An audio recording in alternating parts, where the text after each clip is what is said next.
in the past week. They didn't give them to you. I received 2 out of 4 of the days. When? Not last week, but the week before. You still haven't seen Alex Jones's deposition, right? The most recent one, no. Meaning you haven't seen the deposition that he gave in Connecticut? Correct, Okay. right, the one he gave in, I want to say, June. Okay. I'm sure that you asked when you were retained in this case to see an organizational chart, right? I asked if organizational charts existed. Who did you ask that? I think I had those conversations with counsel at the time in Texas when I went and I traveled there, so I asked Attorney Blott. Okay. Did you ever ask Attorney Pattis? I don't know that he and I had ever had that conversation. Okay, so the answer is you don't know if you ever asked him? I don't think I ever specifically asked him that, Okay. no. But you wanted to see an organizational chart because that lays out the relationships between people who work at the company, right? Sure. You didn't know anything about the company when you first started. No, I mean, I sought to try to find out as time progressed. Right. And an organizational chart tells you who reports to whom, correct? Such that they do report to somebody, yes. Who's in charge, yes? If there is somebody in charge, yes. Right. Who works in which departments, right? Yes, And which departments may exist? yes, Okay.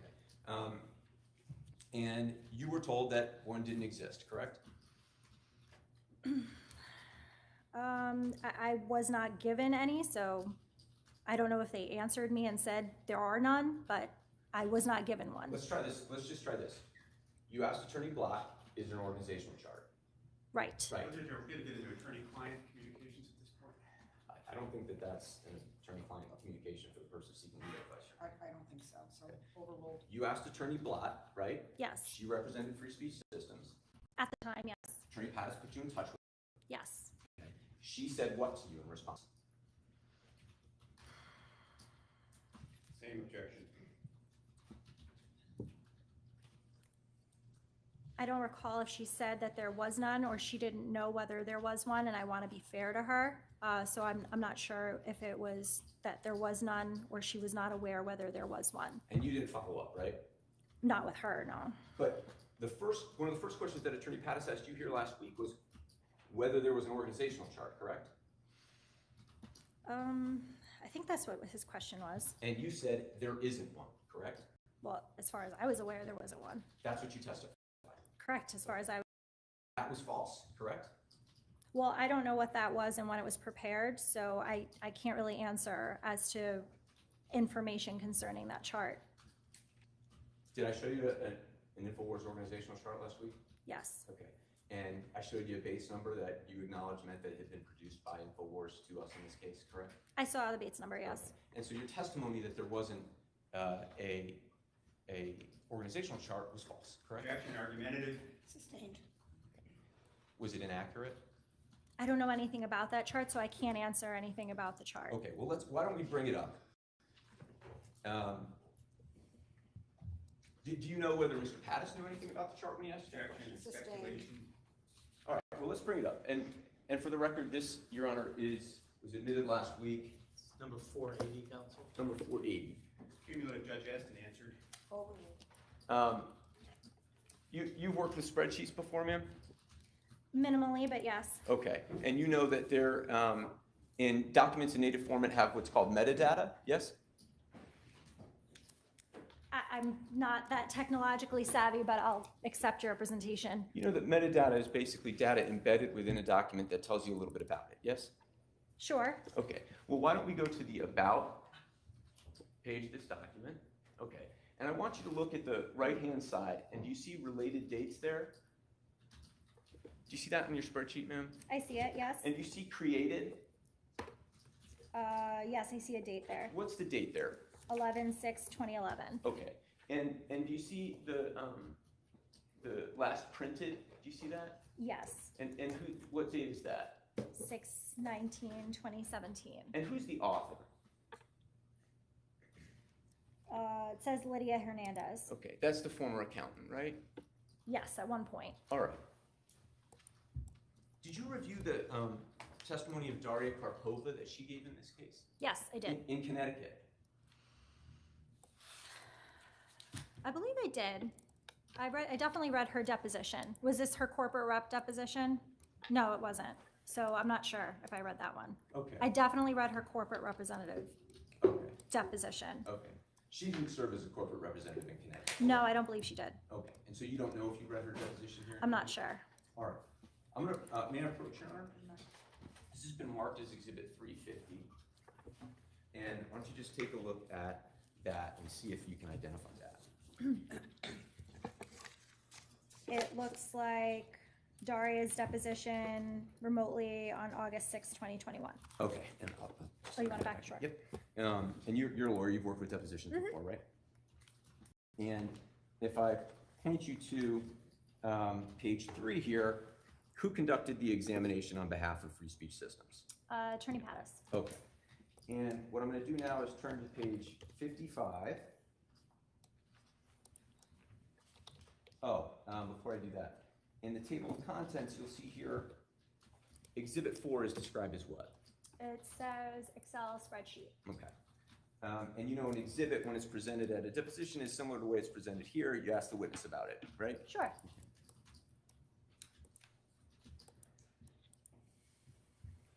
And if we go to page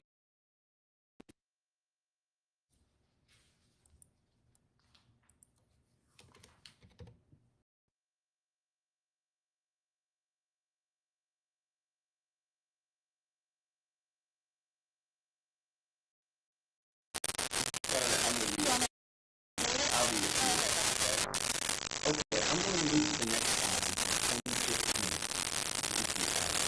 I'm going to move to the next slide, which is 2015. One sec, okay.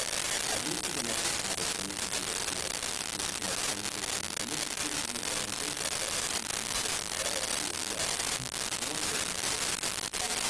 and then the question is, if you look on the right side of the document, the lower document is based on the radio system, and then why, and then the question is, why does that mean that it's and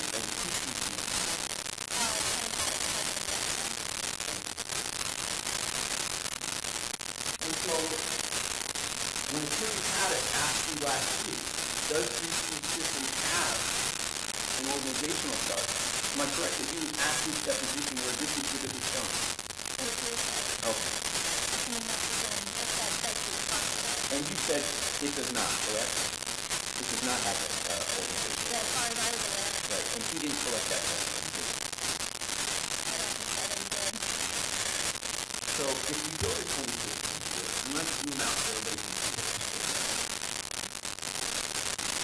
So this is 2015 Al, LLC, Al Jones Code, right? right? And to the left is Dr. Jones, right? That's David Jones, yes? And you see the title there? Right. And last week, Attorney Paddock, remember him asking you whether there was anybody who did an HR function at Free Speech Systems? I think right, and I had answered, Do you remember him asking that I question? do, yeah. Okay, and you said nobody has that title, but Melinda Flores does somehow. Right, well, according to what I believe based on what I had seen. Right? Well, okay. And so nobody told you that Dr. Jones actually had an HR function, right? Nobody conveyed anything like that to me during the course of my investigation here. Right, and you actually asked to speak to David Jones, right? I don't think I asked to speak to Dr. Jones, no. You did, okay. No. You know that as part of his HR role, Dr. Jones in Free Speech Systems requires all of his employees to sign a non-disclosure agreement. I do know that now. They do now. They do now. Yeah. When did that start? I'm sorry, I can't tell the date. Let's go to 2017.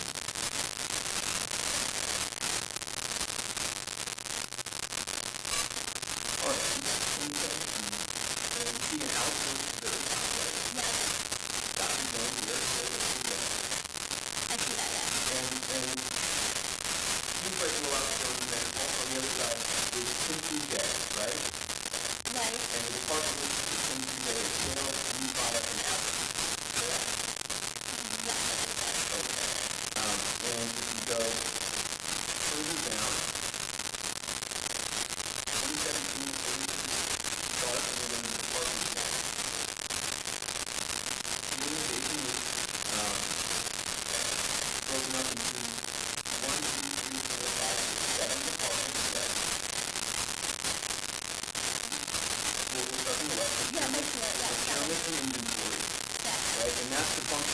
basically over at the warehouse we talked about where they're ordering new supplement products, they're inventorying them, and they're preparing them to be shipped, right? That's what that one means to me, yeah. Okay, and you see there they have 1, 2, 3, 4, 5, 6, 7, 8, 9, 10, 11, 12, 13, 14, 15, 16, thereabouts employees in that department, yes? That's what it said, yes. And then next, department of operations, and you can go and find that, and you can check yes? Yes, that's the operations team, but Okay, what do you need to tell from the sub-department? One is security, correct? that's what it says, yes. Okay, there's a lot of security at, DPC's office, correct? I mean, there is a security system there, yeah. You have to swipe in to get in the building, and then you have to swipe to get in to get the parking. Correct. And Mr. Jones himself has a security team, correct? I believe he does, yes. And then there's customer service and online stores, okay? That's what it says, yes. The online stores, making sure that the online retail platform is functioning properly, Right. transacting business. And customer service, anybody calls up and says, hey, I need to get my shipment of DNA Plus, you need to get a response. Right. And then there's an IT department, right? Yes, you see that? IT, there's like any business, you got a bunch of computers, correct? Right. You have a server, correct? You have printers that need to be troubleshot, all that stuff, right? Yes. Okay. And then there's a programmer there that finishes this, right? That's what it says, yes. He helps write computer code for to help their online platforms work properly, correct? I believe so, yes. And then you have graphics design. And graphics design, they design kind of the ad copy that they put up, things like, stars and things like that. Yeah, I'm sure they design the ads and design other things associated with the website. And then over here you have the writers and editors. And writers and editors, those are folks who basically write stuff that comes up on Infowars.com, right? Right, the articles. Right. Infowars.com. Getting those supervisors that, right? I don't know if he supervised it at the time period. I know he became a supervisor at some point. I'm just not sure what time period he became a supervisor, but he was a writer there at this time period. Not all or doing it. Correct. And then you have the production side of things, and this is what happens in the studio, right? Putting on the Alex Jones show, right? Correct. The War Room is another show they have. The American Journal is the show they have in the morning, yeah? And here you have, we talked about Nico Hoff last night, he's there, he's in charge of the radio show, at the Alex Jones show, yeah? Right, he was on the station, yeah. And over here, the night news that ROKU is running that on people that public health, yeah? That's what it says in that. Last week and today, the first time you heard from me. You also said, I want to ask about people with on your policy, right? I think so.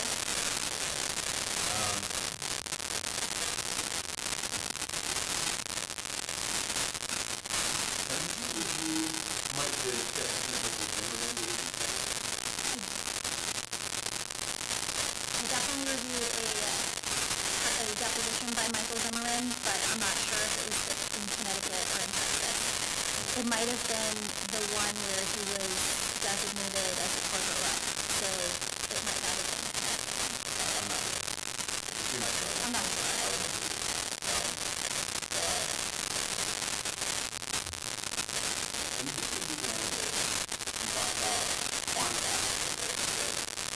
Yes, that was in some of the emails that I got. No, I'm not sure. You know, this is here today, have I ever heard of it? It does not sound familiar to me.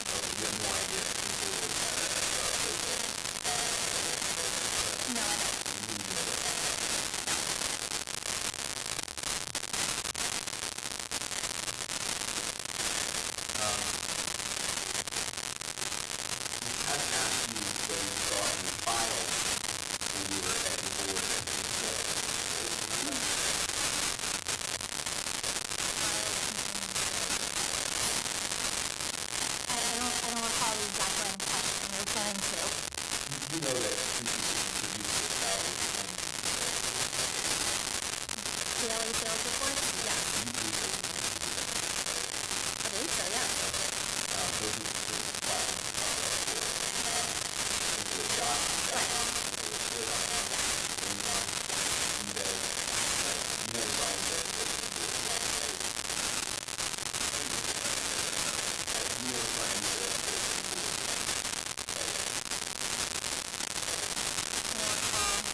but I'm sure that they have to do something. And then it doesn't have social media platforms, correct?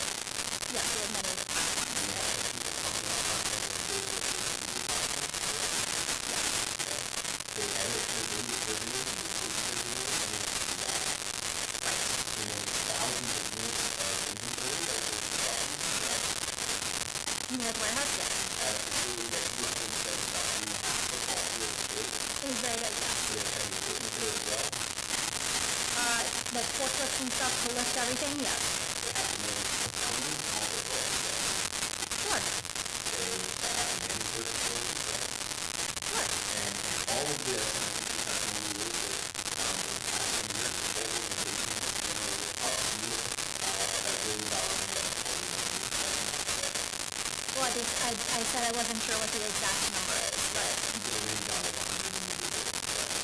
well, I think that was your range, I just said I wasn't sure what the number was. Well, I think the jury will know that. And also, going to manage all of this, correct? He owns free speech, so yes, and he's at the top, he's the person to whom everybody reports But he only met with you for that hour. about. And they do all of these things, but they wouldn't do them when that. I'm sorry, I don't understand the question. They do all of these things, you just been talking. But when you ask for that, I didn't get what I requested. when you ask for that, I didn't get what I requested.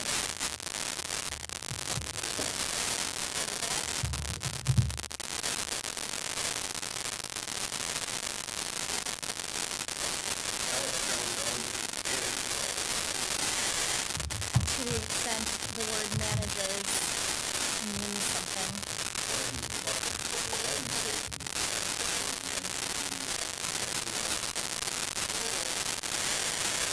I think like a lot of people that own and run a business, Alex is just really focused on being on the air, and Alex doesn't take a real big interest on the day-to-day interaction or responsibilities of the running of the company.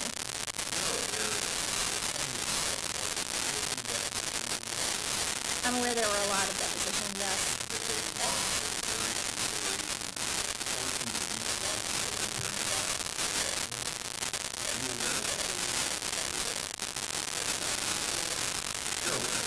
I'm aware that there have been many of those marked, yes.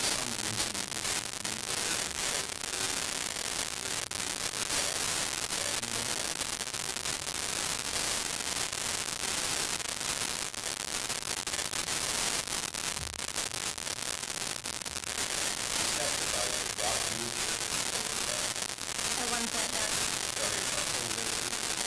Yes. Yes.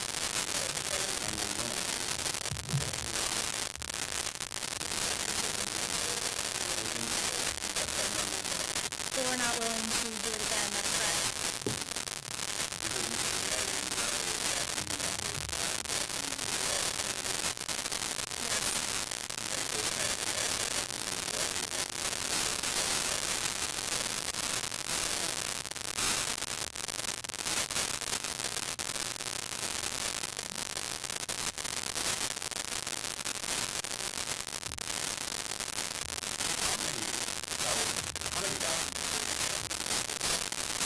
Thousands.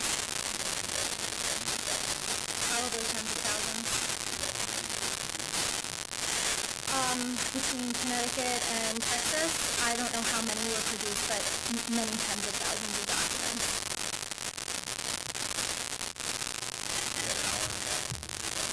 About thereabouts.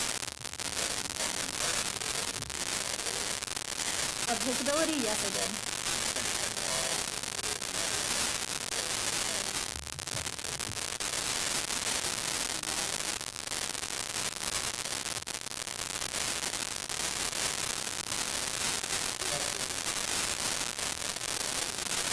Thank you.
Warrington Watts, last name W-A-T-T-S, hometown Cold Spring, New York. When you start.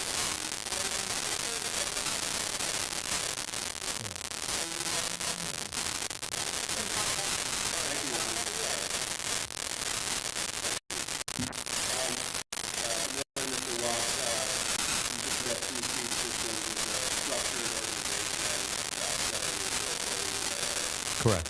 You are not one. No. You also understand that you're assisting plaintiffs in the case and Correct. you have no dealings in matters themselves.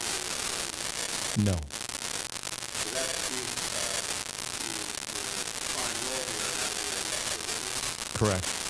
And just to give a big overview, you feel of expertise, how do you say that? It's identifying analytics and analysis around social media, the internet, and how it influences people's behavior. And is this grounded in decades of understanding how human beings, organizations, terrorist networks, governments influence human behavior? Yes, the last two at least.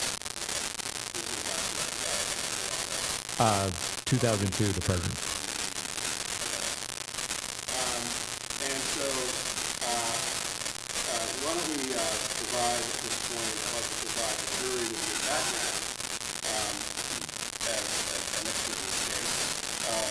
And indulge me, first of all, where were you born and raised? O'Fallon, Missouri. Sorry? O'Fallon, Missouri? Old Fallon? Yes. Big town? Not too big when I was there. Massively. And so, that's what we call it, Yes. and you, why don't we take it up, you graduated obviously from, you graduated high school, Yes, and you went to college at some point, I did. and you tell the jury where you went to college. I went to the U.S. Military Academy at West Point. West Point is, West Point, New York. and what is, as an institution, can you describe to the jury what West Point is? Yeah, West Point is designed to train the next generation of officers for the United States Army through a 4-year liberal arts degree. And how do you get, how does somebody get into it? It's two parts. First, you apply to the institution just like you would a normal college, but you also have to be, in the second part, nominated by a congressman, vice president, president. Okay. And so, you check both of those boxes? I did. And is West Point upon graduate, 4-year program? Yes. And upon graduating from West Point, when did you do that? I went into the U.S. Army and served as an infantry officer. I served at the 101st Airborne Division in Kentucky, U.S. Forces Korea, and then came back to 2nd Infantry Division at Fort Lewis, Washington. Sorry, I didn't catch it. The 2nd Infantry Division at Fort Lewis, Washington. Lewis. And so this is, now, by the way, I know you have litigation with many things that you've done over the decades, but one thing, have you ever testified in court before? I have not. So, Yes. and during that, so how long were you in the armed forces? A little over 7 years. All right, and can you just give us, you said the airborne division? That was what you were- Yes, I was an infantry officer and went to Airborne and Ranger School and then all of the infantry courses so that I could lead troops as a platoon leader and later an infantry company commander. And the military has different ranks, right? Correct. And over the course of 7 years? Yes. Over the course of 7 years, did you, Second lieutenant. is that where you ended up? No, I finished as a captain. And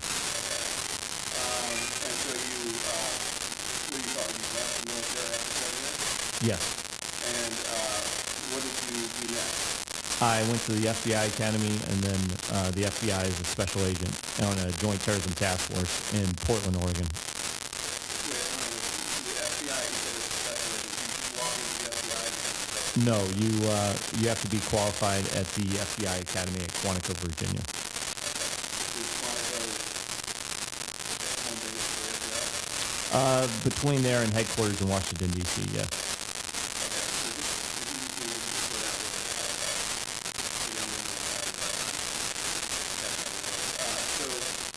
After 7 years in the armed services, you left with the designation of captain and you went to join the FBI what?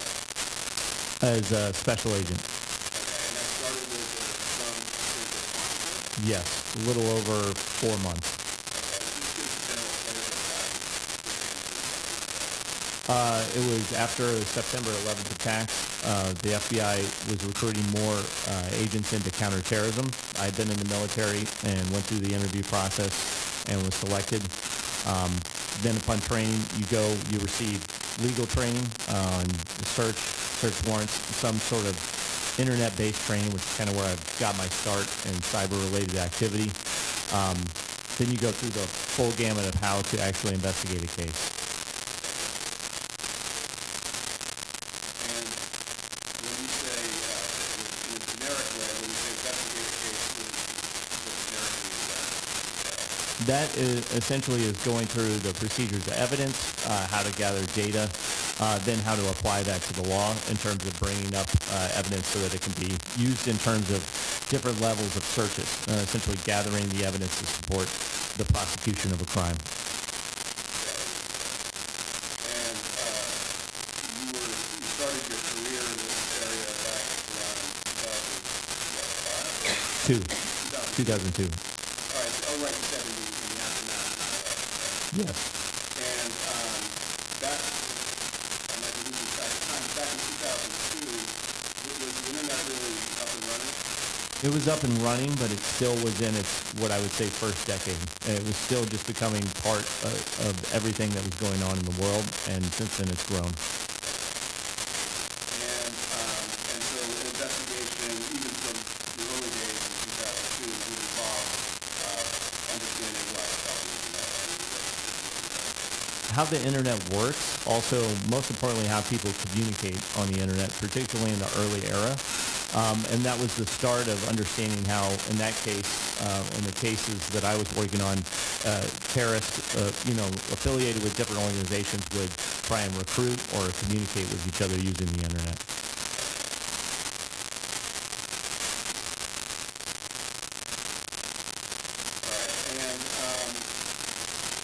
And you did, how long did you last in that capacity? How long did you serve in that capacity? Yeah, less than a year the first time working for the FBI. What happened to fired you? No, I chose to left. I left on my own. I went to graduate school. And can you tell the jury where you were At the time, it was called Monterey Institute of International Studies. Now it's called the Middlebury Institute. It's since been acquired by Middlebury. And you earned a master's in something called specialization in international security and development. Correct. Following that, did you continue into that? I went to the Combating Terrorism Center at West Point, where I served as the executive officer. So I would lead research projects on different terrorist groups. Al-Qaeda was the group that we focused on at that time. And in particular, we were looking at and examining their move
filming videos of what they were doing on different battlefields vis-a-vis U.S. soldiers, and then how they use that for promotional material to reach out to others to try and join the ranks.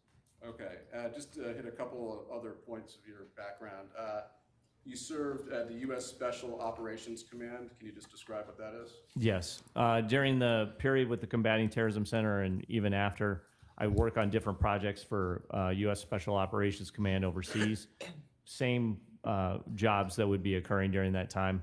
I would try and identify different terror networks that are operating on different social media platforms to figure out what they were trying to do, who they were trying to recruit, and then if they were being recruited, why they had an affinity, essentially, to believe in that cause. Okay. And have you have you brought in that specialization beyond terrorist networks Yes. into commercial networks? Yes. At different times, that's been for financial institutions trying to understand how hackers might try and penetrate banks, or how they might try and organize to go after customers of different companies. At other times, it's been based on foreign nations, namely Russia, Iran, and China, how they use social media to try and infiltrate foreign countries to mobilize people to do things they would not otherwise do by being somebody that they are not when they're in the online space. Did you say mobilize people to do things that they wouldn't otherwise do? That's correct. Under false pretenses are based on the idea that they might be part of a country. So they masquerade or impersonate people in another country, and then they try and get them to go and do something in that country. Let's say the United States, they try and get them to mobilize to a place to do some sort of act. Okay. And you have a couple of, well, you're a consultant for research trainer for Boston, in Boston. Have you been in consulting essentially since leaving the military? No. So I first went to the FBI, then I went to the Combating Terrorism Center.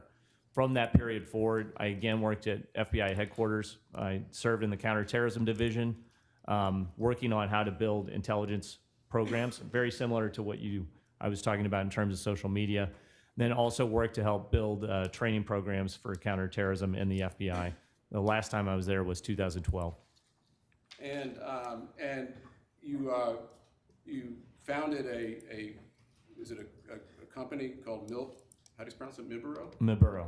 Miburo Solutions. You can just describe to the jury, give us a flavor of what Miburo Solutions did. I understand it was recently acquired, is that right? Correct. So, Go ahead. yeah, Miburo essentially brought together analysts of a variety of disciplines. And the goal at Miburo was always to try and spot and assess and then disrupt any sort of what we call malign influence. That means a foreign nation trying to meddle in the United States, using a social media platform like any of us would use to try and get people to do things they wouldn't normally do, or try and convince them that things weren't true. Okay. You say convince them that things that weren't true, is that what you said? Yes. What do you mean by that? For example, election defense is a big part of what we do against Russia, Iran, and China. We're trying to identify, foreign actors trying to masquerade as Americans to try and confuse them about election, how it's conducted, who voted, how did they vote, those sorts of things. And your company described it as a consulting company providing custom training and research insights to the financial industry, the U.S. Department of Defense, state and local law enforcement, and the intelligence community, implementing enterprise-wide solutions for organizations He's using... reading from a document, not an evidence, It's leading. background, it's a CV. I'll sustain the, Well, why not just admit the CV? no, Attorney Pattis, I It's sustain CV, your You're right, objection. You're right, you're right. I would gladly... No, Oh, sorry, Attorney Your Honor. Pattis, why don't we just move to the next question? Actually,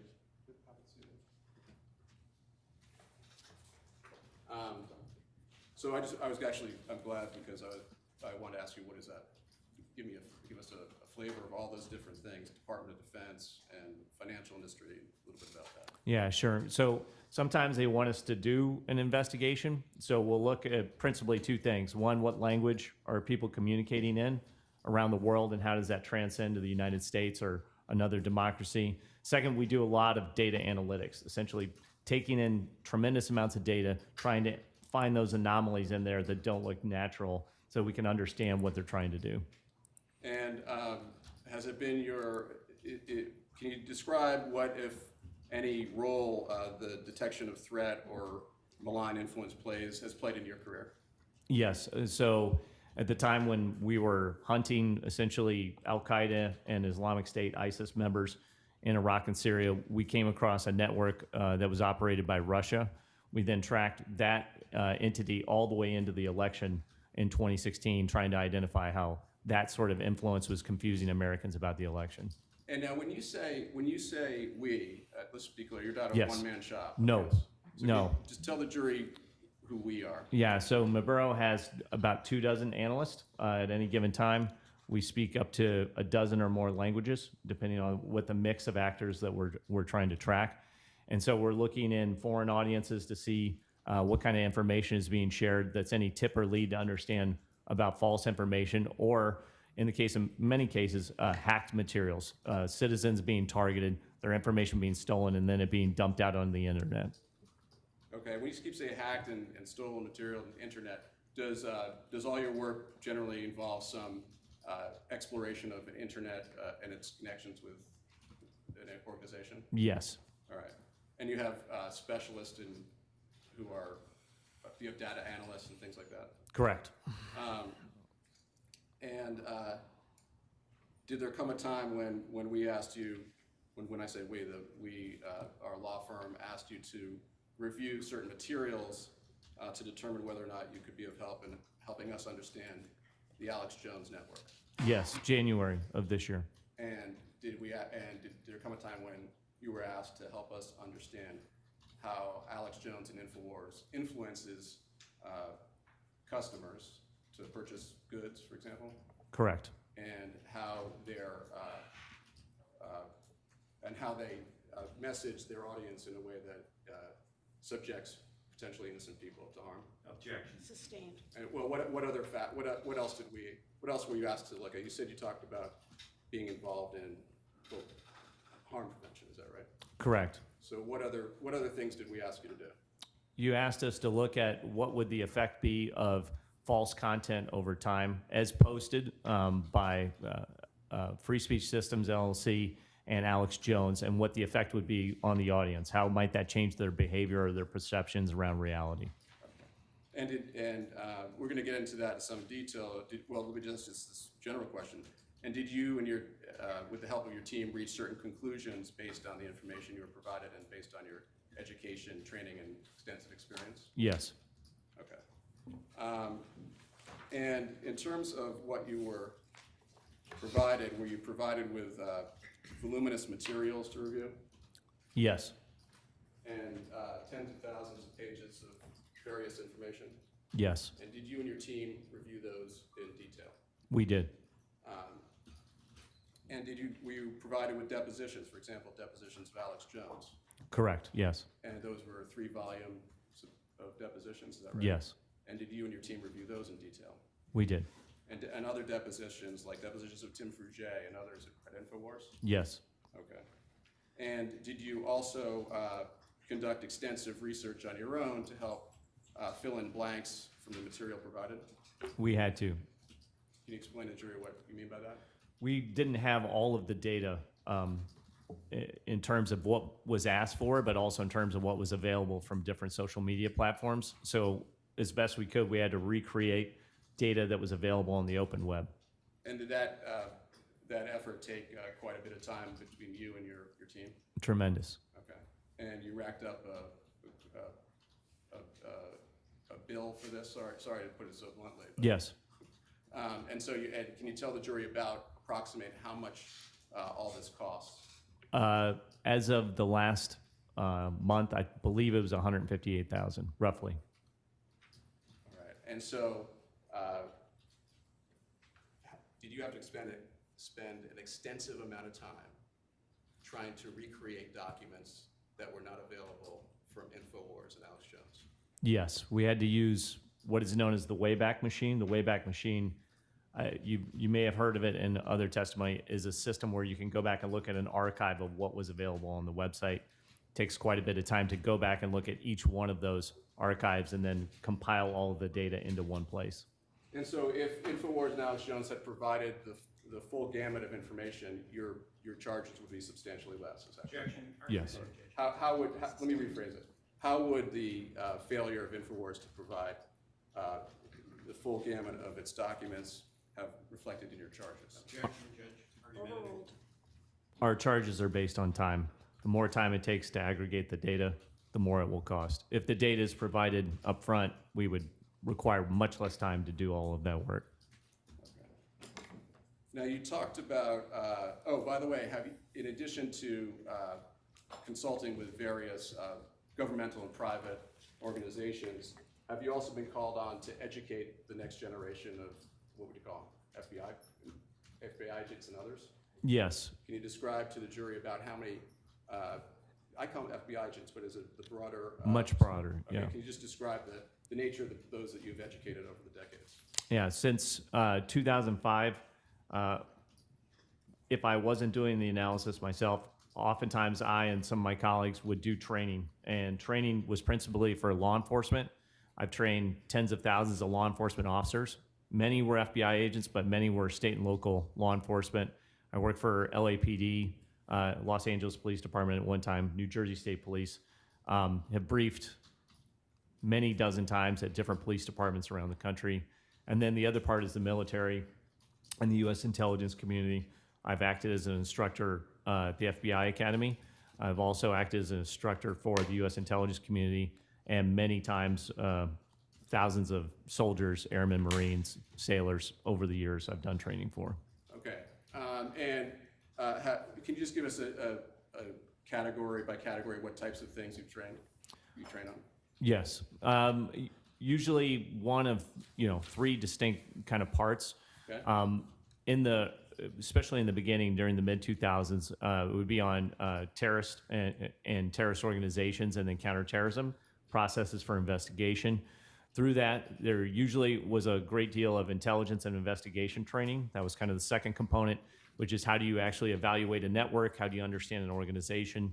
How do you understand the motives, the financing, the operations of different illicit organizations, all the way from criminal groups to extremist groups, and then nation states. And then the third has been really over the last decade, which is about social media.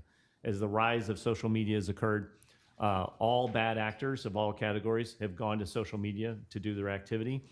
And by doing that, we're always trying to not only just understand, but train different people to understand how to understand what a network is doing on social media. So to understand that, somebody needs to have the technological ability to understand the connections, is that right? Yes, well, we do two versions of it. One, sort of the bare bones, just understanding the principles of the technology. The other is like how to actually use the technology. Okay, and do some of these presentations last for days or? Many days, they're full weeks sometimes. Okay, so why don't we'll do the shorter. Yes. And by the way, is there a methodology that you and well, let's just keep it to you, that you have employed over the years in helping to figure out the four corners of how an organization operates? Yes, we use several different ones, in terms of groups, but in terms of social media, I think relevant to here is how to advance an information campaign, which is called the 4Ms. Okay. If you don't mind, I'd like you to take us through these 4Ms. And Your Honor, I'd ask the witness to step down.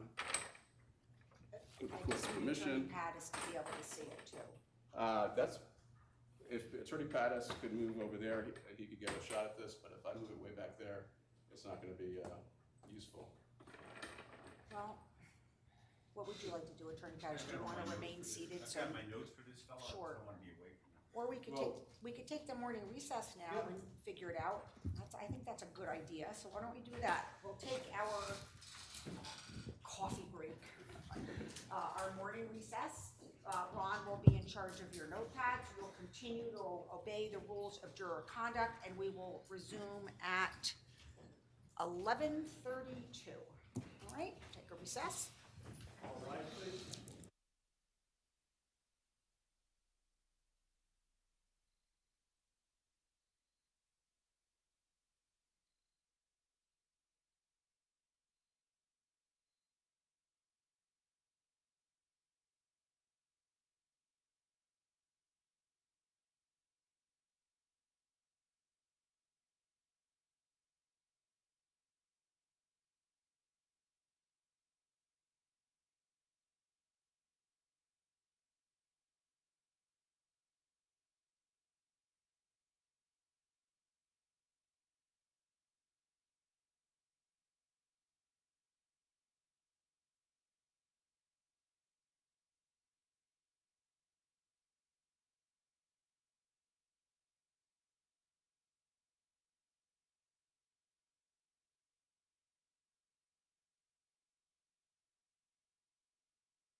I think we're ready for our jury. Yes, Your Honor. Thank you. Am I good here, Judge? As long as you're comfortable, you worked it out, good.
Sir, I forgot to mention, if you have an Apple Watch or something, you need to turn it off.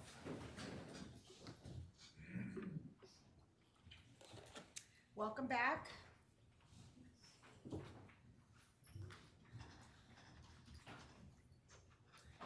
Doing my count to 10. All right, council stipulates that our entire panel has returned. Yes. All right, please be seated. Attorney Koskoff, whenever you're ready, sir. Thank you, Your Honor. Before we broke for our coffee break, you had explained something about the 4 M's to the jury. Do you recall that? Correct. And the 4 M's, and we're going to go over them in a second. Does this methodology apply to an evaluation of commercial purchases, goods, things like that? Correct. And these principles apply to organizations and government actors who may not be acting, well, like people who want to go to war with other countries that want to go to war with other countries? That's correct. I use it to diagnose in either situation. Okay, so they're broadly applicable, is that right? Yes. All right, so let's talk about these 4 M's and what, if it would help, and we've got this set up. If you wouldn't mind stepping down, I'll try to not incur the wrath of the court reporter here. Good. So first of all, can you talk about, make sure the jury can see you here. You can turn your back to me, but no. So what are the 4 M's that we were discussing? Yeah, generally we're looking for 4 M's to try and diagnose essentially what the information is that's coming from a person or an organization. The 4 are, first, the message. So what is the message? What is it doing to try and engage with the audience? Is it exciting? Is it enraging? And if you're trying to enrage an audience to get them to mobilize or move or shift their belief, you tend to focus on things like fear, anger, and demonization. Directing that energy, that emotion, in a way that it focuses on a specific entity or a target. The second part is the message. Hang on. Oh, sorry. You want to talk message? Well, I do. But you want to? Sure. You're I'll lay them out. Okay. The next is the messenger. I can't see the report. A messenger is what makes a message move. Can they connect in an emotional way, in an exciting way, in an engaging way with the audience? What are the things that they do? So things that you look for is, does the messenger create an outsized audience, and how do they do that? Do they connect by being exciting in some cases? Charismatic or bombastic?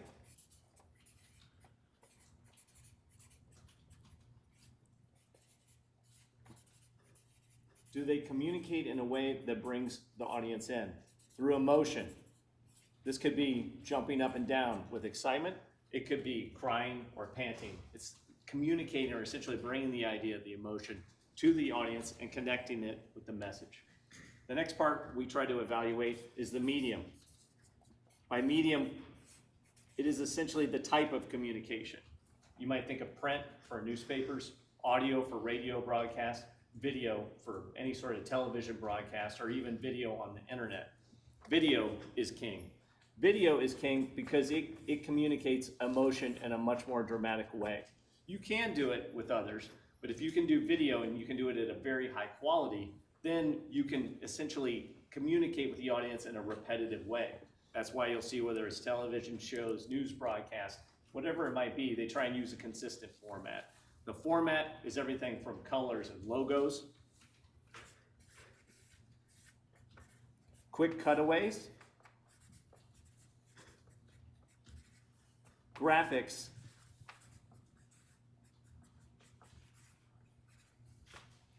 and embeds, meaning you take audio or visual from interviews, cutaways, charts, any sort of discussion that might be out of there, and you can cut that in. The medium matters because it differentiates anybody with their phone from somebody who can reach a wide audience. The last part that we look at is the method.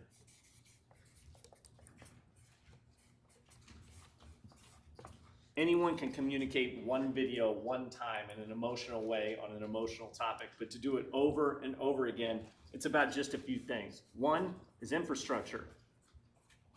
Repeating the process over and over, doing it on scale so that you hit a wide audience every day, that requires infrastructure.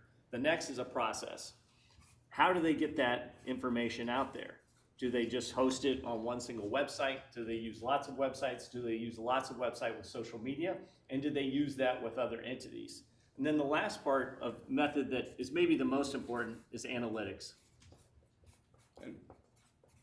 Can the organization or entity evaluate the content that they're putting out and know whether it travels in the audience space? If they know what travels in the audience space, then it helps them build an idea about how to repeat it.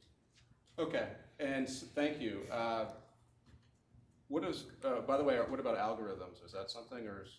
Yeah, so when I talk about analytics, analytics are essentially trying to understand the algorithms that are moving content around social media. So for example, in the social media space or even on the internet website, you can go through the analytics. You'll know who touches the content in terms of their demographics. That could be their age, that could be their sex, that could be in some cases their race or ethnicity. You can understand where they're located geographically. You can understand what time of day that they engage with that content. So it helps you understand when people use that information to then go ahead and create more information like it. Most importantly, particularly for businesses, analytics help them figure out how to sell more things. They can see the conversion from someone engaging with a piece of content, whatever it might be, and going ahead and doing what we call a behavior change, changing the way they act, meaning they do something based on the information they're consuming. It changes their belief and perception, could be around a product, could be around an idea, and then they convert that to actual action. In this case, with a business, it might be selling things. If it's for a cause, it could be showing up to participate in something. Or in the worst cases, when we look at violent groups that I've looked at over the last 20 years, it's a mobilization to violence. That's what we look for over time. Okay, and so let's drill down a little bit on the message part of the equation. Can you give us an example of messages that promote something like fear or anger? Any examples that could help us understand the relationship between that and potential threats or harm?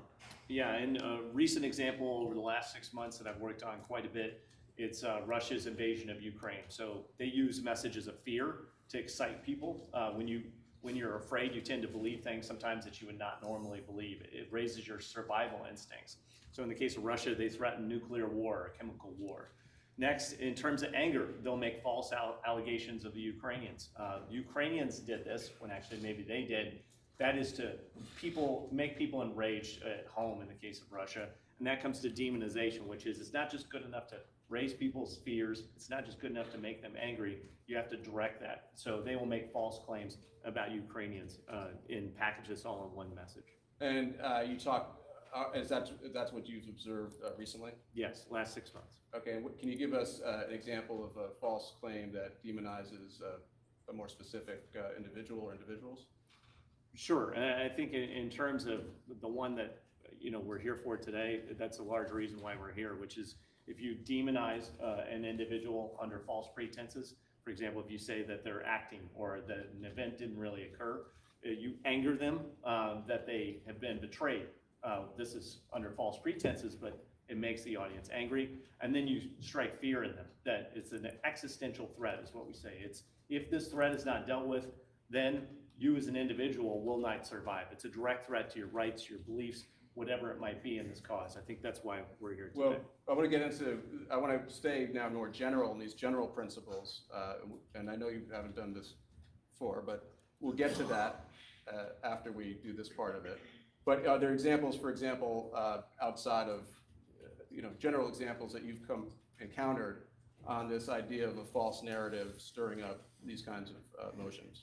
Yeah, I think in the case of Ukraine, they claim that the Ukrainians are Nazis. That stirs up emotions of World War II, for example, in Germany, which is where Russia and Germany battled during World War II. Ukraine was one of those places. They'll claim that the Ukrainians are Nazis. This falls apart upon inspection because they actually have a president of Jewish descent. It is really about trying to create this conspiracy that an entire country should be demonized, really to make them angry around why they should go and support this war. Okay. And have they made more specific false narratives regarding citizens of Ukraine to stir up influence and manipulate? Yeah, they make false stories about children being killed. Anytime you make targeted stories about children being killed, it tends to strike at emotions.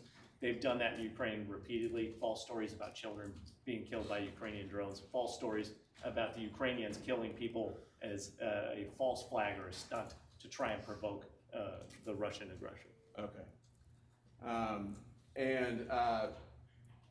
And so you and your team will look at the message when evaluating a situation, whether it's an organization or a private company or other motive where you're looking for somebody's motive or operations? Correct. We're trying to understand what's the objective of the message. What are they trying to achieve? Okay. And now let's talk about the messenger. Does the personality of the messenger matter in these analysis? Absolutely. In many cases, particularly in the social media era, the messenger is more important than the message oftentimes. If you have an audience that comes to you for a message over and over again, you'll be able to push many messages because they have developed a very tight relationship with that messenger. So if they are exciting and charismatic, or if they speak in a way that communicates to the target audience, and they can do that in a repeated way, the audience will come back to them to try and get some sort of ascertain what the truth might be. Okay. And is building trust a part of an effective messenger Yes. with their audience? Yes. As a messenger, you want to build trust with the audience. If you're wanting to sell a product, you need to have the trust of the audience in order to convince them to buy a product. Or if you want to shape what they believe, you need to build trust with them as well, so that they will take your version of the truth as a messenger into that audience space. And does the degree to which a messenger builds trust with the messenger's audience, no matter how many millions of people those are, factor into the effectiveness of, for example, selling products? Absolutely. That's why you'll see oftentimes that if a company is trying to sell a product, they will have testimonials from messengers or people that have used the product. That is trying to build a trusted relationship. Or they'll do it for experts of various different types that might relate to a product. So if it's a healthcare product, they might have a doctor. If it's a car mechanic, they'll probably be talking about auto parts. And just going back to demonization, you talking about an example of Russia, telling false narratives about mothers killing children or something like that. Yes. Does that have, Your Honor, if there's an objection, what's the? Yes.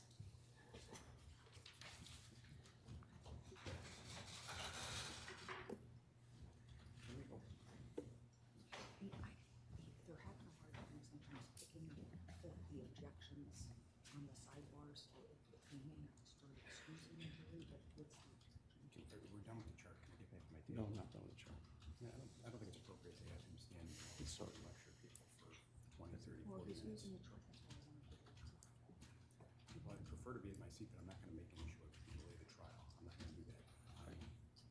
How long do you think? I've he'll used use charts it? for 25. I know, just the configuration of the courtroom, so how long do you think he'll be? 10 minutes? No case says he can't do it, I prefer to get back to you. No, it's easier to write. Well, how about this? As soon as you're done, have him say it so that it's I'll- This is about, I'll make do. I'll make do.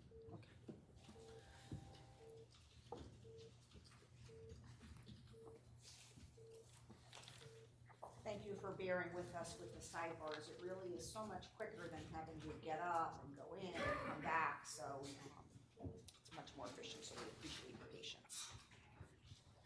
Okay, so, and we were getting back to where we were, we were talking about demonization, and is there, when somebody is demonized, a person or a group of people, have you studied and do you have expertise in how that exposes that person to potential harassment, threats, and physical harm?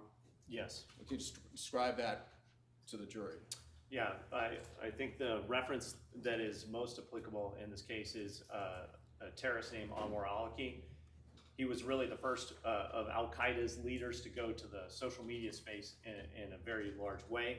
He was able to demonize Americans, but he also communicated with the audience, and he would not only just say these are his beliefs, but he would try and communicate to the audience about what they might do, which we call a call to action. Something you should consider doing. Anwar al-Awlaki would say, rather than coming and joining Al-Qaeda, you should stay at home in the United States and attack other Americans at home. What the result was is this messenger, by building that communication and that connection with the American audience, was able to, what we would say, recruit people at a distance. He planted the seed. Others would see that. They would try and communicate back with him as the leader, seeking guidance or targeting specifics. And then he would either condone or say, yes, this is something that you might pursue. So just, that's a lot of information. First of all, the gentleman's name again, or? Anwar al-Awlaki? Al-Awlaki, okay. And is this something you had personal experience with Yes. evaluating? Can you just tell the jury about? Yes, I would evaluate the videos that would be out in the online environment. This is something anybody can see from their home at the time. And then I would evaluate what the audience response to that would be. So how much does that message show up out in the information space? How much does the audience take that message and then re-amplify it in the audience space? And then how many people actually call, comment, or say, we should do something as he is instructed, or this is a signal for me to do something. And he, how do you pronounce his name again? Al-Awlaki? Al-Awlaki's, he was affiliated with Al-Qaeda? Yes. And what do you see, and tell me if you can't tell me this. Yeah. But did you study this organization?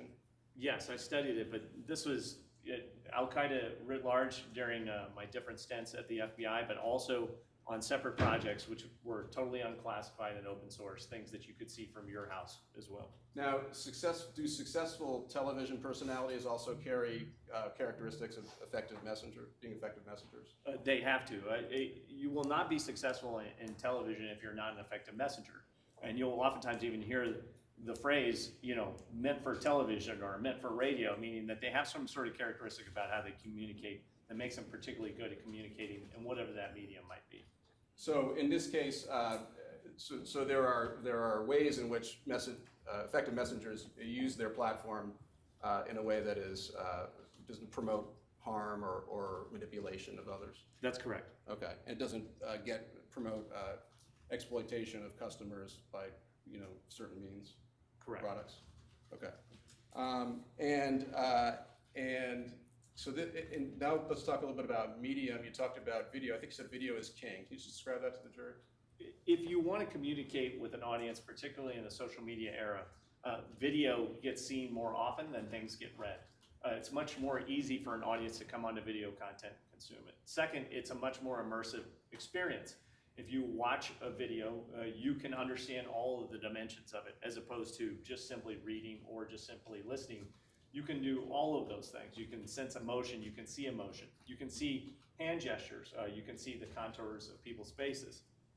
This also allows you to do other things, like cutaways, or speeding up or slowing down video, or cutting away to different graphics. So think of a radio show where they're trying to describe something that they see. It's much more difficult, but if you're an audience member consuming video, you can see what the person is talking about, you can see what they're pointing to. Much like now, this is much tougher for me to communicate to you if you can't actually see this chart. And so video is effective in influencing behavior. Yes, it's all the nonverbal cues that you can see. And can a manipulation of a video also trigger fear, anger, demonization of human beings? Yes, it allows for demonization for you to actually pick the target and show what the target is. In terms of anger, if you can change or manipulate video or cut it short or extend it long, slow the speed down, or even change the way that it's framed, all of that can change your understanding or make you more angry than what the video might actually be. So for example, slowing down into slow motion, very slow motion. I can't see the witness. So for example, slowing down in very slow motion, the speech or the address of a grieving father in the aftermath of his son's death, so that can be used to promote a false narrative, is that right? Correct. It can change what the context of the event is or how people understand what actually happened. Okay. And that can be done is that sometimes then done to stoke fear, anger, demonization of the target? Correct. You can use any of those techniques in video to change the context and people's understanding, their perception of what actually occurred. And when you are using these emotions, fear, anger, demonization against a target, do you have experience does that expose the target to increased risk of harm? It does. If they have used information to change people's beliefs or perceptions, it will lead them at times to pursue harms against a target.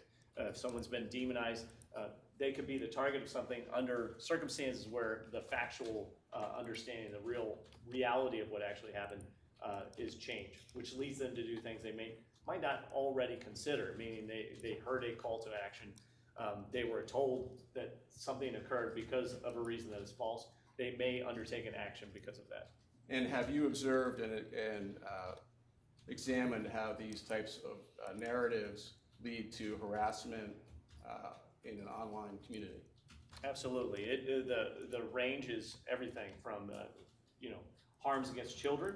It can be involved in terms of criminal activity, mobilizing people to target an individual under false pretenses. Governments, foreign governments against the United States have used it to actually try and convince people of things that aren't true, to build anger within a population. And then I think the one consistently through my career is extremist, meaning that terrorist groups use this sort of information manipulation and make people angry to pursue things as a target. So we got messenger, medium. So as far as these three are concerned, can you tell us whether the more powerful and the message is conveying fear, anger, demonization, the more exciting, charismatic, bombastic, emotionally driven the messenger, and the more effective the medium, video, logo, the branding, what does that say? Graphics. Cutaways. Graphics, cutaways, and embedding emotions. of other media inside. Okay, and the more that saturates the public, the greater the potential for things like harassment, threats. Correct. Okay. And in terms of method, can you tell us about method? Yeah, method is what distinguishes those with outside influence from those that just have a message one time or a messenger one time. So you could think through any organization that communicates in the media on any given day. They have infrastructure, they have the tools, and they have the manpower to actually build the content. Not only build the content, but host it. Not only host the content, but to disseminate it to a wide audience. Separately, they have a process for doing that, which it increases the speed at which they can communicate. So if you wanted to react, let's say, to an incident, and you wanted to do it in video, and you were by yourself, and you had to do all of those parts, content creation, editing, hosting, sharing, and distribution, that's very difficult to do without a dedicated process and a team to do it. And the last part is analytics. If you want to be prolific over time and sustain your audience engagement, you have to understand what your audience likes. You'll remember over the many decades of television, they have ratings. Ratings determine what kind of content that different television programs or networks would want to host. Based on those ratings, that's the shows that stay and endure, and poor ratings lead to shows that don't stay on and don't endure. And can you just spend a little more time on what you mean by, I think you said proliferation over time? What role does that play in evaluating the efficacy of a structure like this? Yeah, so if you want to change someone's belief or sell products and services over time, there are really three factors. Do you want to flip it over? Or we Sure. It's solid, so I can write it at the top. strong? Not that strong. So when I'm evaluating with a team how prolific a network would be, I'm looking for three things. One is volume.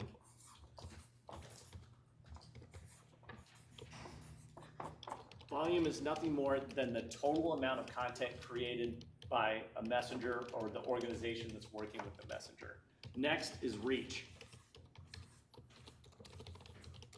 Reach is about the audience, as in how many people actually saw the content. So I'll just jot a note here. Reach is about audience. Volume is about content creator.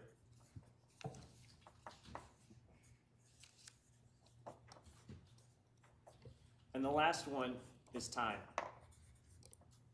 And what is the role of time here as you're using it? Time is important for changing people's perceptions or beliefs or selling large volumes of whatever your product might be, because if you can do it over time, your results will be that more dramatic. People tend to believe that which they see the most, meaning that which is created by a content creator in high volumes, that which they're exposed to in high volumes, and that which occurs over the largest period of time. In terms of influencing human behavior, and not how, so time works, what does that mean in terms of that part of it? So time is essentially, the longer you hear about something, the more likely you are to believe that you need to buy it, lease it, rent it, if it's a product, or that it changes your perceptions about reality. If you're hearing it over and over again, audiences tend to challenge and ask themselves, well, if I keep hearing it, then it must be true. It creates the inverse. This has long been part of advertising, which is how much advertising do you do, how much do people see it, and how long do you endure with your campaign? So if somebody puts out one statement, or let's say somebody puts out one false narrative at one point in time, can that do significant harm in and of itself? It can, but it has to reach a large audience. Okay. And if somebody repeats that over time, is it as an expert in this, does that increase the risk exponentially? Yes. Okay. And does that also increase the efficacy of, for example, sales exponentially? Correct. Okay. So there's another part to this. I just want to get this done. Judge, thank you. I'm sorry. I was going to maybe just another bit of time here with a chart, and we'll get you back on the stand. But so we got to talk. Can you just now talk about social media, the internet? Yes. Some people call it interwebs. The whole and what their role is and what your experience is with that. So the internet, just at a high level, is really undergone two generations. The first generation is, I'll just call it the World Wide Web, which came about in the 1990s and really extended to about the mid-2000s. The World Wide Web was a pull system, meaning you had to pull content. You had to find it. And that's why you'll see oftentimes a magnifying glass when you go to the internet to search, because you're trying to find content and then pull it to you. This was largely just internet websites that posted content there. Users would go, they either went direct to the website and typed it into the search bar, or they went to a search engine that you might be familiar with. Google, Bing, Yahoo, different search engines, which then help you find the content so that you can pull that to you. The next era, which is really the second decade of the internet, is social media. Social media, as I mentioned earlier, which I started focusing on it, really started in the mid-2000s. I like to use 2005. That was when I started being exposed to social media in terms of YouTube. And that was different because now you had internet websites, which I'll draw here, where users can still pull content But now we had new social media websites that started up. I'll just name some of them. There are many of them now. YouTube, Facebook, Twitter, and there are many others.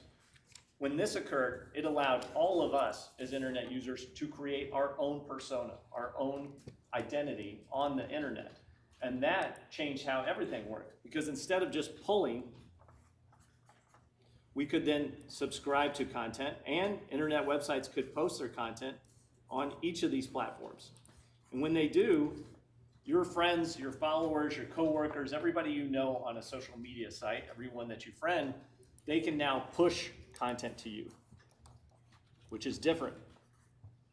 So as a consumer, you can have content pushed to you. You can then also go and pull content from websites here, and then they can then repurpose, regenerate, and create content. So the key parts of social media are, one, it's a push system where content gets delivered to you, but not always by the creator of the content. It could be somebody that you know. In this period, you find the content. In the social media era, the content finds you.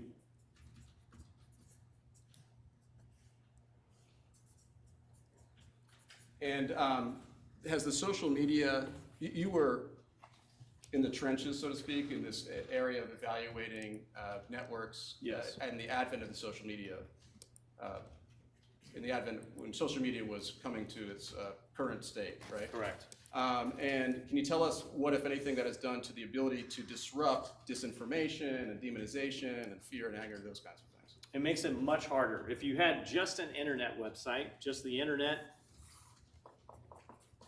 think of it as your home address in the digital world. People had to come to it to get things, to pull it. Nowadays, in the social media era, people can push it to each other. So even if this part went away, it's still hosted on those social media platforms. The social media platforms can then be subscribed to or viewed. It becomes much, much harder because the content creation becomes exponential, meaning it's not just one-to-one, one piece of content, one share. Now it's one to hundreds. It can take off on a life of its own. You or I as users can take that content, clip it out, screenshot it, talk about it. We can send that to other people that we know. That creates an additional and just massive amount of distribution of content over time. So if a individual or an organization or a corporation, for example, like Infowars, had effective messaging, an effective messenger, an effective medium, and infrastructure, an effective method, does social media help those types of organizations expand exponentially their message? Absolutely. If it's an effective message that engages with the audience, in the second era, when the social media era came to bear, the audience can then be a redistributor of that content. And so the audience becomes effectively a second messenger? That's right. You can enlist the audience as additional messengers. So over time, if you wanted to use the 4Ms and you were trying to reach a wider and wider audience, for whatever your reason might be, you want to engage your audience in such a way that they also redistribute your content. They recruit other messengers that support what you are saying, whether it's about a product or it's about a belief system.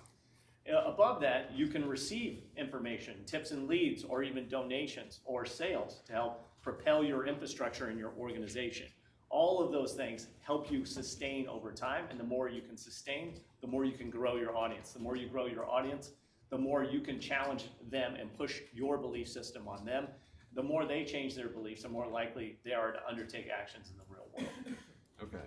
And so can you trace certain false narratives? Is there a ground zero? If somebody's let me withdraw the question, it's going off the rails. If there was an effective message, effective messenger, and effective medium with an infrastructure of deep roots going back to, say, 9/11 and tens of millions of listeners, that individual can affect secondary, tertiary, and what's four? Four. It can affect everything down the line, correct? Correct. And but for that, all these things, that narrative may never take hold, correct? Correct. This is what distinguishes an outsized influence, a messenger with enormous reach and enormous volume from just you or I or anybody who just holds up their phone and disseminates a message. Anyone can say a message, but does anyone hear it? Anyone can be a messenger, but does anyone pay attention? Anyone can produce content, but if it's not done well, it's not done in a gripping and emotional way with video, it's probably not going to go very far. Just ask yourself, how many videos do you watch compared to how much you read? And last, if you can't repeat it over and over again, if you don't have the method down in terms of content creation, distribution, assessing what the effectiveness of it is, you won't endure over time. You'll largely be forgotten in the modern information space. And in peddling a false narrative, do messengers, effective messengers, utilize others, for example, for roles as experts or anything like that? Yes, whether it's a true or false piece of information and you're trying to expand the reach of that audience over time, or you want to lend credibility or presume credibility to a false message, you would enlist other messengers. What would you look for? You would look for descriptors that would help add credence to it. So maybe it's a school safety officer or somebody who worked as a professor or in an institution. You would add those messengers there because they seem to have some sort of context related to whatever the message is. And just one more question before I'll ask you to resume the stand, which is, can you tell us and the jury what role, if any, building loyalty and trust between the messenger and an audience of potentially tens of millions plays in this whole scheme? If you are pushing false information into an information system, if there is no rebuttal, meaning the audience comes directly to that messenger and they believe everything is truth, there is no rebuttal, then there's nowhere for the truth to creep into the audience. Meaning it's impossible for them to consider an alternative explanation for something if they can't see it whatsoever. And once a person's developed a belief in something, even if it's false, what do you know, if anything, about whether or not people can be moved off even false beliefs? What do you know, if anything? Expertise. Well, I think it goes to his. Sorry. Yeah, you talk about rebuttal. Like, what do you know, if anything, about how if somebody believes something, really believes something, that no matter, are there any facts? I mean, does that make it hard? Oof. Let me start this again. Have you had experience in learning about how human behavior of people who fully believe something that is false, and whether or not rebuttal, contradictory facts, other evidence moves people off their original position? Or No, it's really about availability. So in terms of an audience, people tend to believe what they hear first, that's speed. What they hear the most, that's really in terms of method and volume. That which comes from a trusted messenger, which is building a loyal audience that comes back all the time and hearing no rebuttal or no challenge to that information. So if that happens over and over again, even if there is a rebuttal, but it's only one, and meanwhile there are 100 falsehoods spread about an individual, an entity, or an organization, people will have to weigh the body of evidence of which they heard. So 100 to 1, it's really about availability of information. Okay. Thank you very much. You can resume the stand.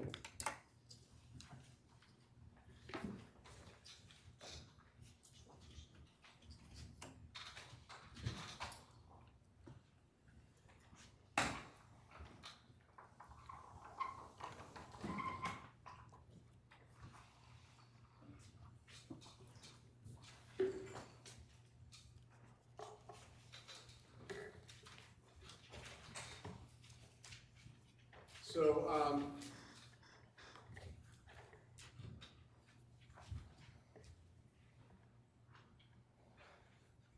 I want to go and I want to talk about first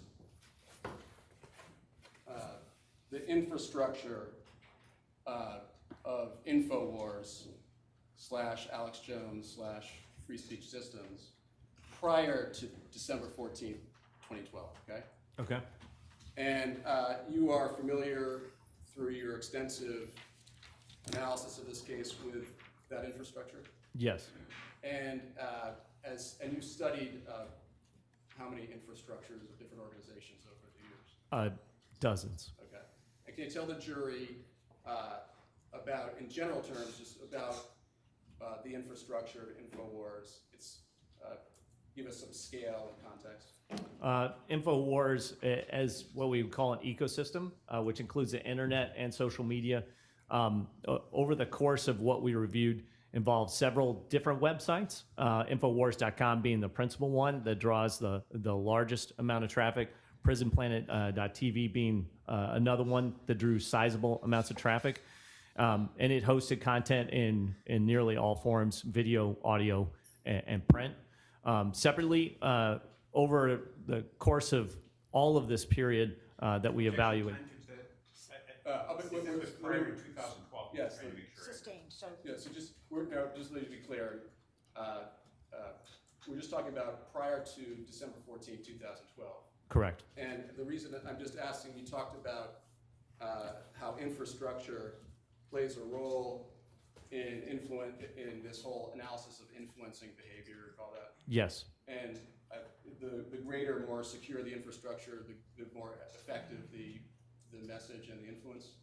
Yes. Okay. And so we're just talking now before 2012. You know, what was how entrenched, what was the soil of the infrastructure at Alex Jones Enterprises? It was a website with a select group or a few social media handles. Principally, they had YouTube, Facebook, and Twitter. Now, it was YouTube and Facebook and Twitter weren't always available. Is that right? Correct. So can you tell us a little bit about Infowars and Alex Jones prior to the advent of those social media platforms? I would say the first decade of Infowars, it was about Infowars, the website, Infowars.com. Okay. And did they use video? Granted, it may not have been as technologically feasible, but did they use video to promote narratives? Correct. Okay. And over the course of over a decade, did Infowars and Alex Jones build a dedicated and loyal following? Which decade, Judge? The decade before. The 2000s. Yeah, sorry, the decade before the Sandy Hook shooting. Yes. They had, by the time of the Sandy Hook shooting, it had Infowars built an audience of tens of millions. Yes. Okay, and how do you know that? I reviewed the Google Analytics data that was provided. I looked at past iterations and Alexa ranks that were offered from the materials turned over as part of the case. Okay, so you did receive some Google Analytics, is that correct? Yes. You just simply didn't receive complete Google Analytics? Correct. Okay. And from what you could ascertain, you can say that Infowars had developed a audience of tens of millions? Yes. Okay. And so in terms of infrastructure and the efficacy of a message and a campaign, what role does that play? It sets up a stage where they can repeat the development of content in an ongoing way, which continues to bring consumers of that information day after day. And is that, would it matter then if the first day that Alex Jones went on the air was on December 14, 2012, would it have been effective? How would that have affected? Yeah, his message would not have been heard because he wouldn't have had time to build an audience. That's that time factor. Yes. And does it take time to build trust in an audience? Yes. Okay. And in terms of we'll just show what this looks like in numbers.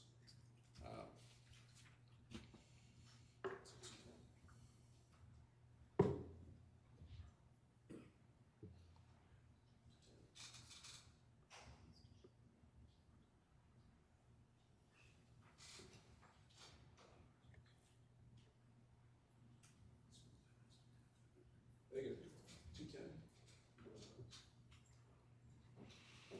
You talked about learning some information from Google Analytics to the extent that it was available, correct? Correct. Okay, so let's just show the jury in numbers what we're talking about.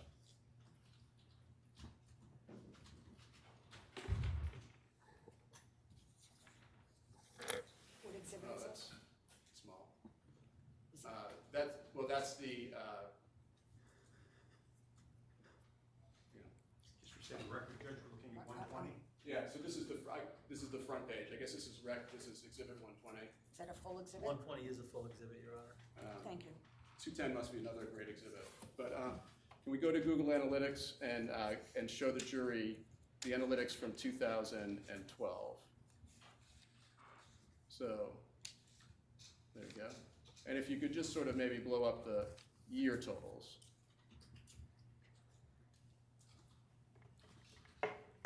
Oops, oh, now I forgot the columns. Okay, so let's go at the top to orient on the columns first. So, sessions. Sessions, this is some measurement of how well they're doing with their audience or engaging their audience? Yes, that's the number of times a user comes to the website. All right. I'm gonna need this.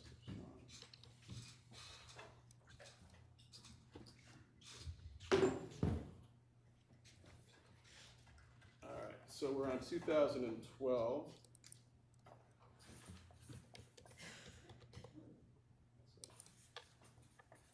Attorney Koskoff.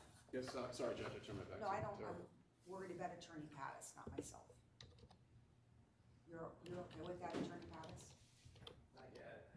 You know, if Attorney Pattis, if it's a matter, I can just move it all the way back. Can you do that?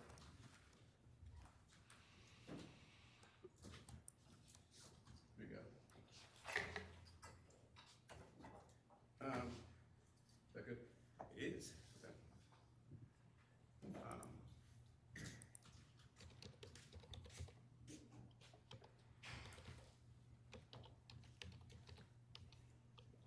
So sessions, I'm gonna try to, I'll write large here. I'm fine.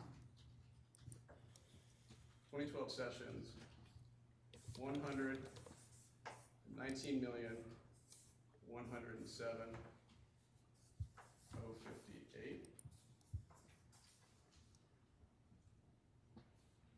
I'd like to start this chart over with the court's permission. All right, so that's what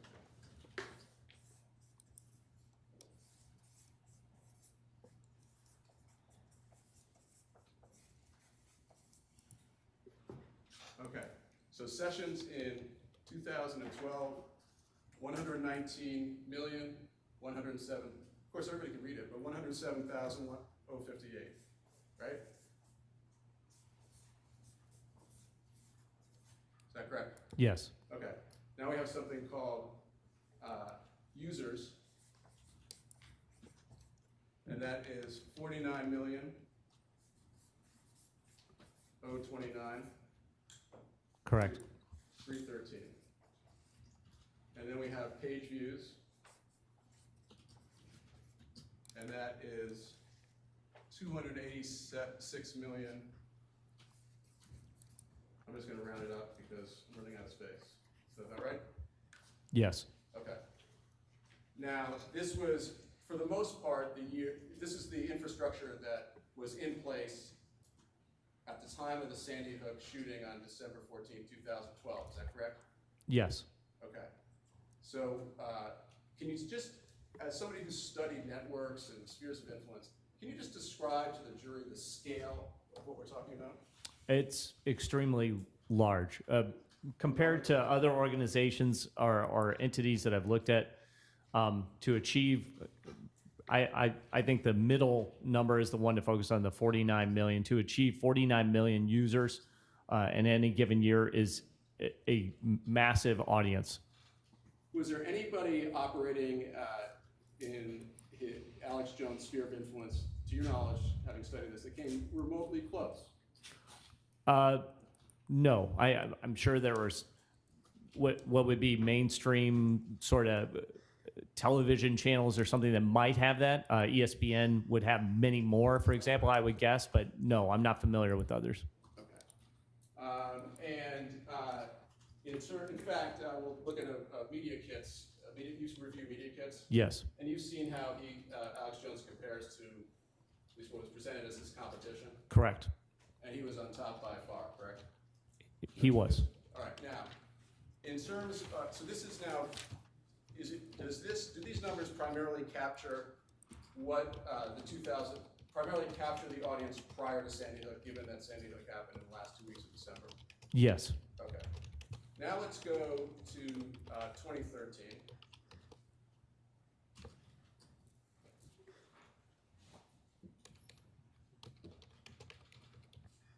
Now we have 179, 324, 958, right? Yes. How are you at math? I went to West Point. I can do it. And can you give us a ballpark of that increase? Over 1 year, that would be roughly 70,000, divided by 17. So a sizable number. You're talking about a sizable increase in audience, more than 50%. I mean, I think I could have done that math. Yeah. Percentage? Yes, I'm sorry, and I'm gonna cross-examine you on your math skills, but do you know about percentage-wise what this bump is? It would be more than 50% audience share. Okay, and then users goes from 49 million to 73,237,164. Correct. Another approximate bump of 50%. About 50%, yes. Okay. And then page views, 427 million. Let's do million. Is that another, that's another, that's actually another almost exactly 50%, right? Correct. It's slightly larger, but page views is the function of that multiple of pages per session, 2.39. So prior to the San Diego shooting, you were telling us about how outsized an audience he had, right? How large his reach was. Right? Correct. And how engaged they were in this with his presence online. Yes.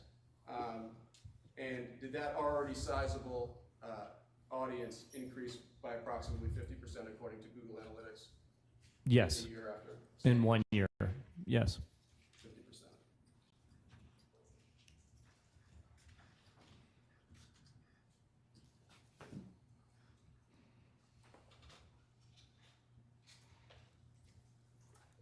Now,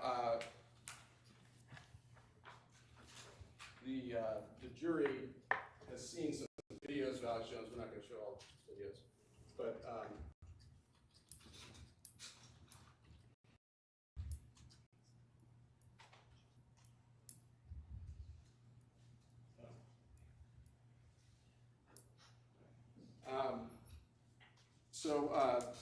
is it your, first of all, to your knowledge, does this cover the entire operation of Alex Jones Incorporated, or is it specifically limited to Infowars? It's the way I understand this chart, based on looking at it here, it's just based on Infowars, the website. So this doesn't capture Facebook? No. It doesn't capture YouTube or Twitter or Reddit or? No. It would capture potentially redirects off of those, but it doesn't capture all the views of that content on other platforms. Okay. And but the 2012 numbers and the 2013 numbers, those are apples to apples, Infowars to Infowars? Correct. Okay. So it would be reasonable to say that the corresponding platforms also increased a similar? Objection, Judge. Sustained. I'm not, oh, sorry, Judge. Okay, so in terms of the video, I do want to show you what the jury's already seen, which is our first video from Alex Jones on 12/14/12.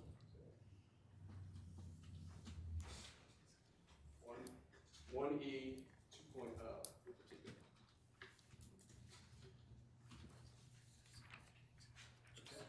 So first I want to approach.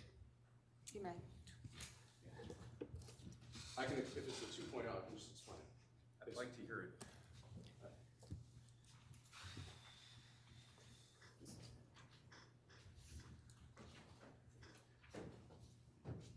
This is one that may have been edited. I've not had a chance to see it. It's the same. It's just a different.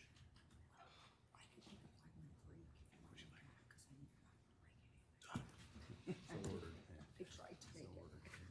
All right, so we are going to take a 5-minute break, and Ron will bring you back, and I'll see you in 5 minutes.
which is fine.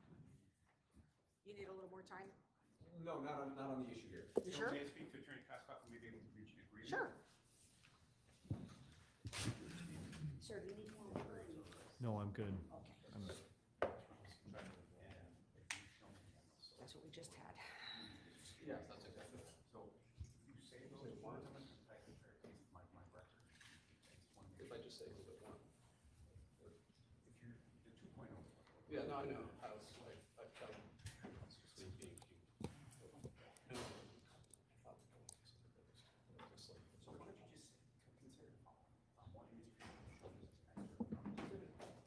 I'm just, I think we've got an agreement, Judge. Very well. So we're ready for the jury? Let me just make sure we're ready, sorry. Okay. So what happens?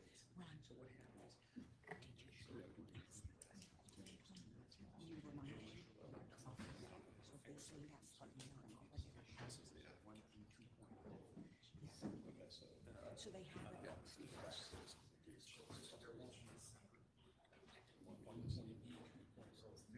We have to make it for Correct. and they have to know about it.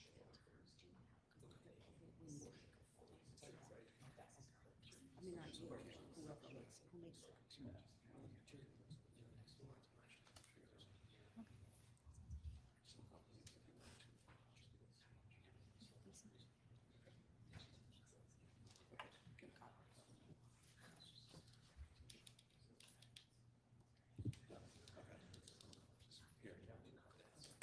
All right. Well, maybe just let them start.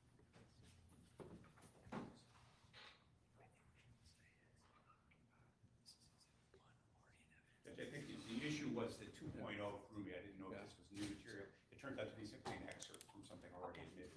Is it all queued up? You ready for them to come out, or do you need another minute? Yes. My apologies for confusing things, Judge. Yes, we need another minute, or yes, we're ready to. Oh, go? sorry. Speaking of, What do you want? I think we're good. Good, okay.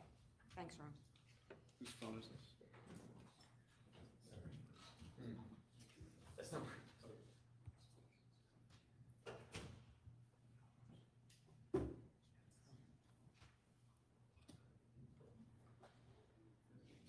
Still just gonna go to 1 o'clock, remember? Notwithstanding the break we just took.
All right, the record will reflect that our entire panel is back. Please be seated, and whenever you're ready, Attorney Pascal. Thank you very much, Your Honor. So, Mr. Watts, I'd like to show the jury and you a video that the jury's actually already seen, but ask you some questions about it. And just to set it up, I mean, is your understanding that the Sandy Hook shooting began at around 9:30, ended around 9:35, something like that? Correct.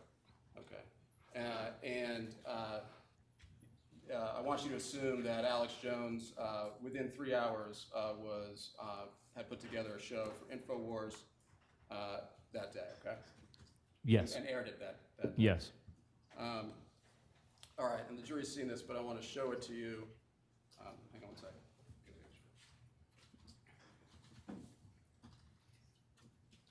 Okay, 1E.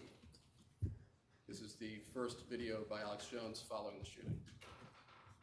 They have hit the ground running in a build-up, and I said, this is the attack.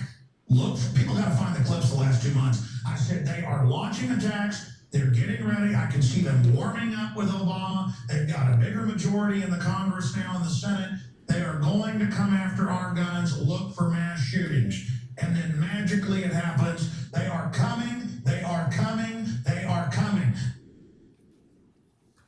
You've seen that video before? Yes. I want to ask you about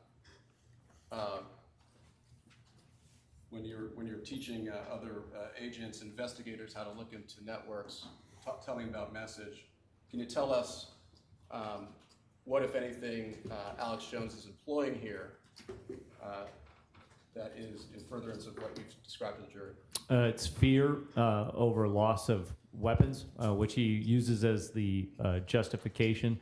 He stokes anger by repeating that it was some sort of a plot, and he uses demonization by picking a target for his message, as in what the perpetrator is, or an existential threat to what they are behind, which he, in this case he says is taking weapons. And in your career in intelligence and counterterrorism and the investigation of financial institutions, is this something you've seen before? Yes. He talks about they. They are coming, they are coming, they are coming. What, if anything, what is the significance of that, if anything, in terms of its influence on an audience? It characterizes the situation as two parties, us versus them, and that there is some sort of pending or current conflict that's underway. And is it, in this case, did he identify who they were, is that right? Correct. He mentioned political figures at different times, but they is amorphous in the grand scheme of the video. And what is the value, if anything, about designating they versus being more specific about who a messenger like this is talking about? Using broad-based terms like they allows over time, if you're going to message over time, to encapsulate a larger audience under that pronoun. And does it help stoke division, demonization, and anger and fear? Yes, it communicates to the audience that it's you or us versus them or they. And does it help cement the bond between... This is all leading, Judge. What, if anything, does it do to the relationship between the messenger, in this case Alex Jones, and his tens of millions of an audience? When communicated, particularly on social media, it creates a community around this identity. Okay. And in what, if in any way, does that affect the efficacy of, for example, pitching products? If you can identify with a product or a service, or it's part of what you believe your larger community or social circles with, you're more enticed to actually acquire that product. Okay. And I'd like to now show the rest of, let me ask you a couple more questions. Well, actually, let's see the rest of the clip first.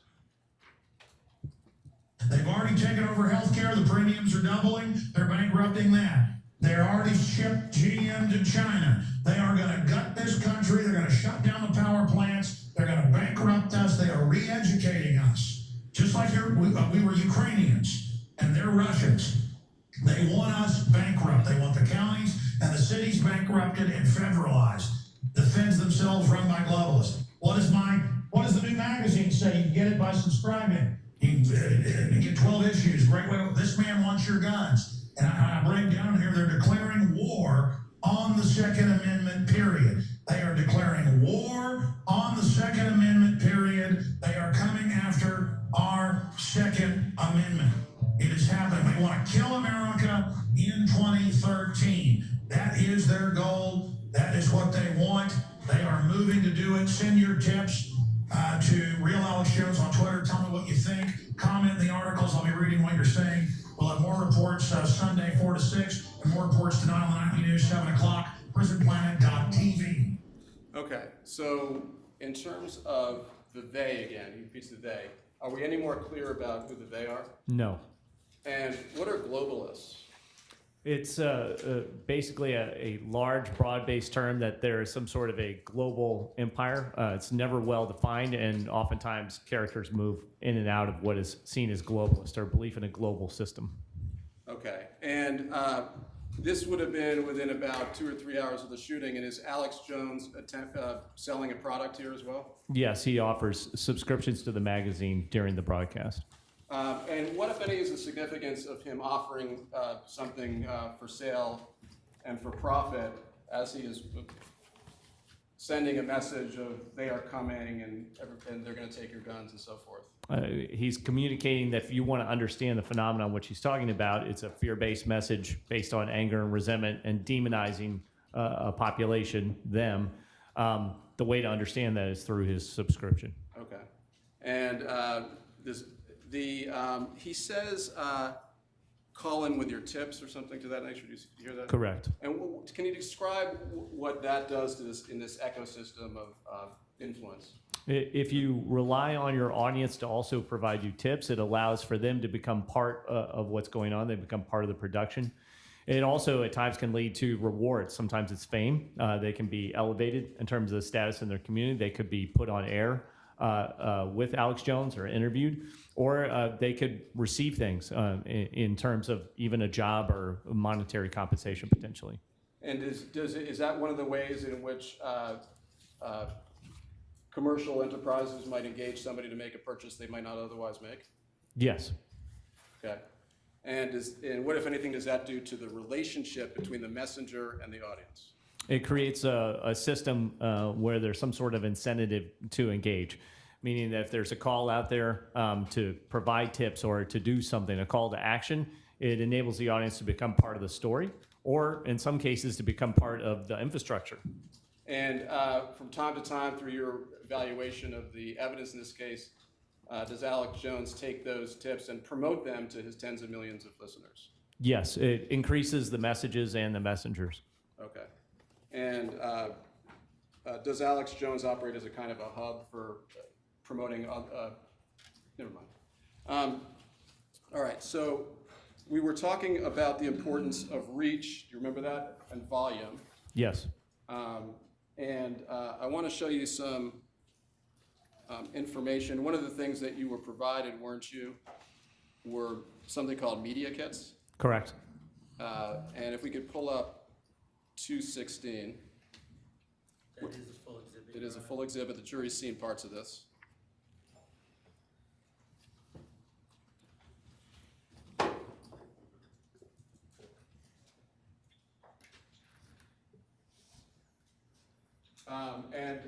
What is a media kit?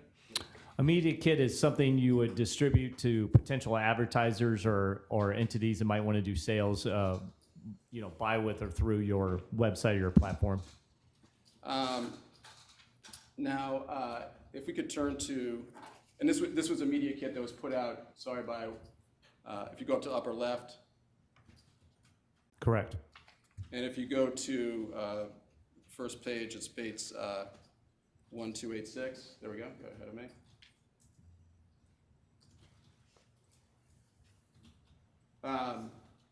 That's Alex Jones in a pensive thought shot. Is that right? Appears so. Okay. And he's if you back up to see the headline, it says "The House That Truth Built." Do you know whether that's a play on words on the house that Ruth built, Yankee Stadium? Well, Yes, it could be. Sounds familiar. not a Yankee fan. All right. And is borrowing from popular culture one of the things that influencers do like this to get their message out? It is. It helps the audience identify with the content. Right. Okay. So a baseball fan who might know what this term would be might be drawn more to this gentleman. Objection, Judge. I would try. This says that Meet Free Speech Systems LLC owner, documentary filmmaker, nationally syndicated radio talk show host Alex Jones, correct? Yes. All right. So what, if anything, does promoting